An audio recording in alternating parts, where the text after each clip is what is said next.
Come on through, Cookie. I want to put my soapbox. That's basically it. Let's talk about drag and all its forms.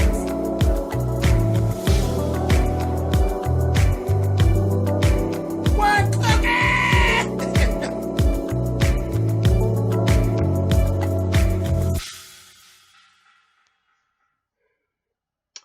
Oh, Cynthia, you did some really good acting. You actually should look into doing some movies. You really should, I think. Hey guys, thanks so much for clicking on the video. This is my review for Real Housewives of Atlanta. This is season 11, episode 9. As I said, Cynthia did some really good acting tonight, I believe.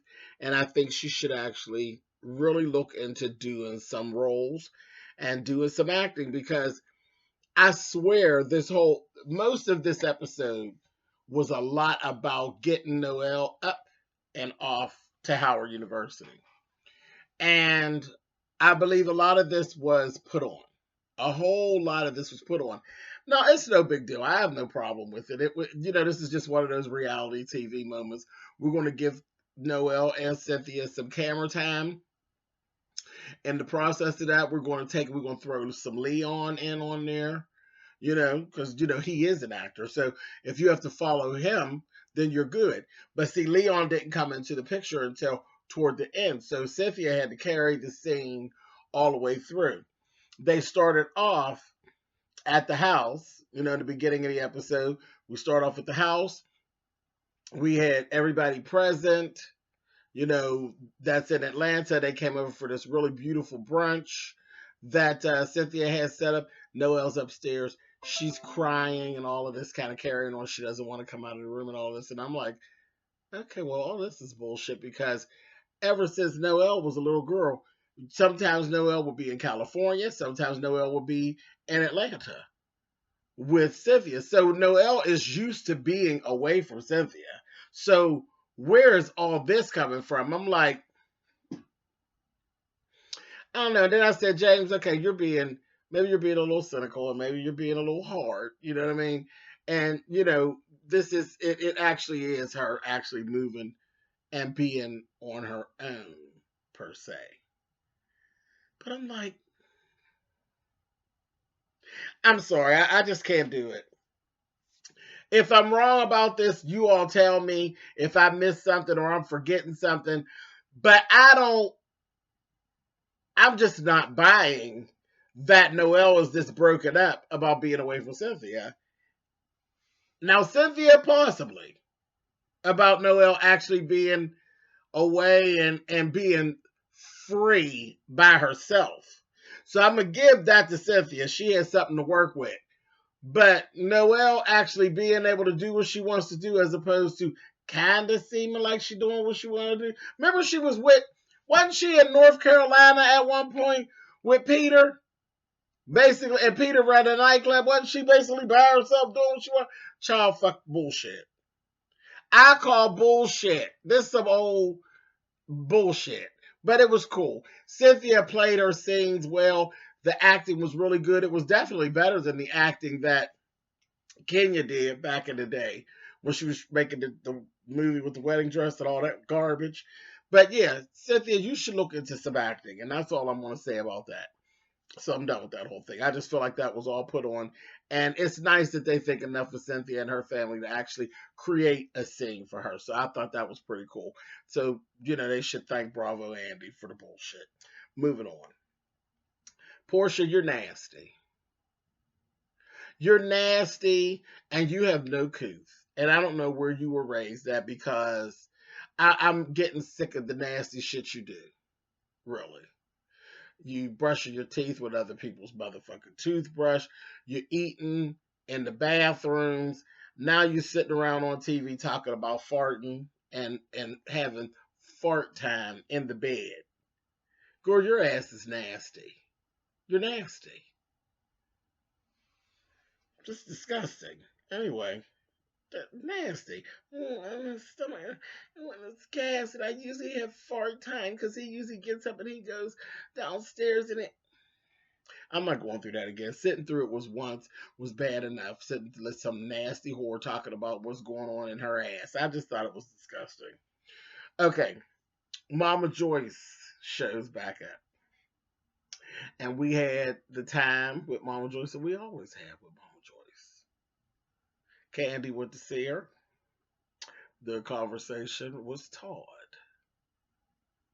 And I said, okay.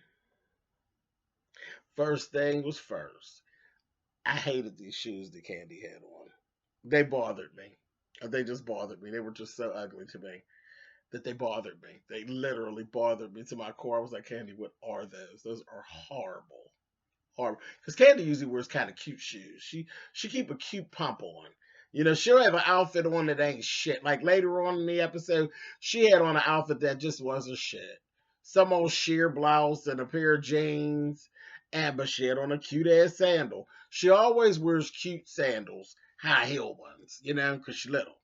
But yeah, these shoes were just ugly and they just hurt me to my soul. The heel was real clunky and I don't know. They just was giving me little Dutch girl tees or something. I don't know. They were just really ugly. I said, girl, you gonna make some pretzels or something? I just didn't like it. Those shoes were terrible. But anyway, we go in there. And just when I thought the shoes were giving me so much fever, then Mama Joyce started her bullshit, which gave me even more fever. There was the whole situation about, remember when she called Todd a lemon last season? And basically was saying that Candy was his come up and all of that when she was talking to Portia. Well, what we didn't know is that Todd felt some kind of way about that after he seen it. And the two of them ain't been really talking. And Candy basically said Todd told her flat out, I'm done. And you know what? I can't even say nothing to Todd about that. Anything that she does that is the slightest bit out of order, if Todd don't want to fuck with Mama Joyce, it is good with me. It's okay because at the end of the day, Mama Joyce is nasty. Mama Joyce has a nasty disposition. She has a nasty outlook. She does not like Todd, and she has never liked Todd. Everything with all that ain't nothing but a put on. She don't fucking like him. She don't approve of him, and she takes jabs at him whenever she gets a chance. Flat out. When Candy starts that crying and whining shit, she backs off a little bit. When things seem a little okay, Mama Joyce gets back in and she starts poking and being nasty again. And this is what she does. Then she sat around, she started trying to backpedal and pussy pop. She started trying to make up some shit about lemons and Candy read her down herself. Well, she said, girl, you're not Beyonce. Honey, let the lemons go, honey. I said, oh, I could have said it better myself, honey. But your mother's nasty. She's nasty and she's rude and she's mean-spirited. And she should, talk about fruit, she should have a peach because she has the nasty disposition to carry the show. She really does. Mama Joyce is nasty, child. I wouldn't be bothered with Mama Joyce for 10 minutes if I was Todd. She's not trustworthy. I don't trust nothing that comes out of Mama Joyce's mouth when it has to do with Todd. I'm like, she lying. She lying, child. Then she went down, later on they went down to the new OLG and she went on and she started that Apollo line. I said, girl, how many times we done heard this from you? You Apollo lying, you lying, you don't mean none of this shit. You lying, Mama Joyce. You only doing this because Candy whining and crying again. You're ridiculous. And if I was Todd, I wouldn't fuck with you. We would just be one of them families. I don't fuck with your mother. That's all there would be to it. But the way that Mama Joyce has carried on over the years, Todd is a better man than me. He actually is. But I guess the stakes are so much higher. I don't know how I would feel if the stakes were what they were with what he has with Candy. Because I can promise you, me and Candy would have broke up. I'd have left Candy. But her mother, that shit with her mother and the constant foolishness of it, and Candy won't allow for him to not be bothered, I'd have left Candy. I'd have left her black ass. I would not have been bothered with her. I know me. I tell y'all all the time, when it comes to me and a dating situation, I am dating you. I am not dating your family. I don't give a fuck about your mammy, your daddy, your brother, your sister, cousins, aunts, or uncles. Fuck all of them. I'm here for you. I don't ever have to see them cocksuckers. And that's the way I've always operated. Always. I have a huge family. I have never expected anyone who I date to have to get along with my family. My family is a bunch of motherfuckers. I don't get along with them half of the time. Why would I put that on you? You ain't got to get along with these motherfuckers. Long as you make me tangle up here and down here, me and you is good. You ain't got to deal with them. You ain't got to be bothered with my mama if you don't want to. You ain't dating her. And that's just the way I roll. It's nice. If it works, it's cool. But if it don't, then fuck it. Because it really puts a lot of strain on a relationship that don't have to be, because them two people ain't got to cross paths. Todd ain't got to go over there fucking with Mama Joyce if he don't. He doesn't have to.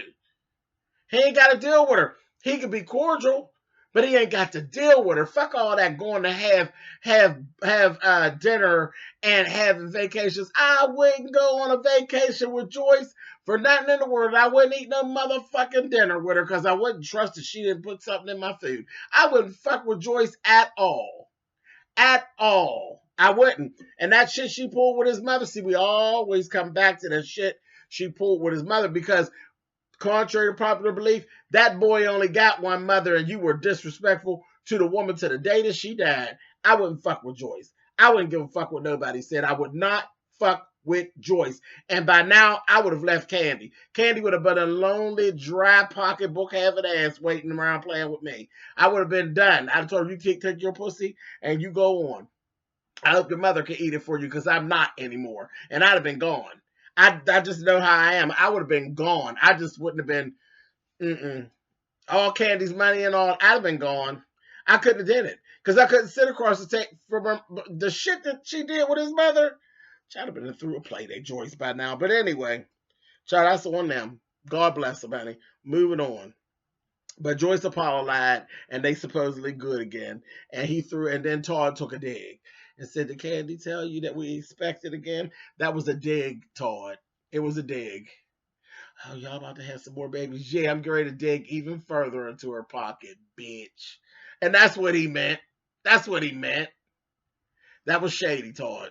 But hey, all's fair in love and war. Anyway, moving on. Okay, Shamari, we seen Shamari's mom. We met Shamari's mom. Her and her mom just had a little, nothing conversation about their past. Found out that her mom used to work 3 jobs to take care of her 3 children, because she got a little boy and 2 girls. And she took care of them. She worked 3 jobs. She did what she had to do. And Shamari didn't understand until she got grown, why her mother made the choices she did, why her mother wasn't always around, but the parents had gotten divorced when Shamari was like 8 years old. Her mother was doing what she had to do. And her mother said, now who's this one that called me a bitch? See, because where I come from, them is fighting words. And I said, which one of these whores? I said, ooh, Marlo, honey. I just laughed. I said, okay. So it'll be interesting if they get into quarters together, honey. I don't think that'll be nice. That'll be interesting. Eva. Eva was going to try on wedding dresses, and Nene was supposed to meet her. Nene being out of order, she brings Marlo, of all people. Marlo goes in there being Marlo, and I'm like, Marlo, do you ever know how to just sit somewhere and just shut up? You don't know how to do that. Then told Eva she need to see her lose 10 pounds. And I'm like, you just throwing shit out, just be throwing it out, because you know good and well Eva don't need to lose no 10 pounds. Girl, just stop it, Marlo. You just being shady. Honey, and Eva got her back together and was like, baby, I just had a baby, honey. Please, girl, I got this together. And the circumference of your ass, honey. See, when you get to talk about somebody's hips and their ass, and you use the word circumference, ain't no more need to be said. You've been read, honey. Because the word is so big, honey, that you don't even want it being used when you're talking about your ass and your hips, honey. Circumference, honey. That was the read. I said, all right. It was funny. It was funny. It was funny, but it was unnecessary. Then Eva didn't get bent out of shape about it. She knew Marlo was just being Marlo, child, trying to get a little camera time. So she gave her whatever, girl. But that was it. It wasn't a bad episode. But all they drug out the shit with Cynthia and her baby a little long. But it's nice to see that Bravo Andy and the boys upstairs actually think enough of Cynthia to actually give her a half of an episode on nothing really. So that's cool. That just basically says that you are a staple of the show, Miss Cynthia Bailey. So kudos to you, bitch. All right, y'all. I'll catch y'all next week.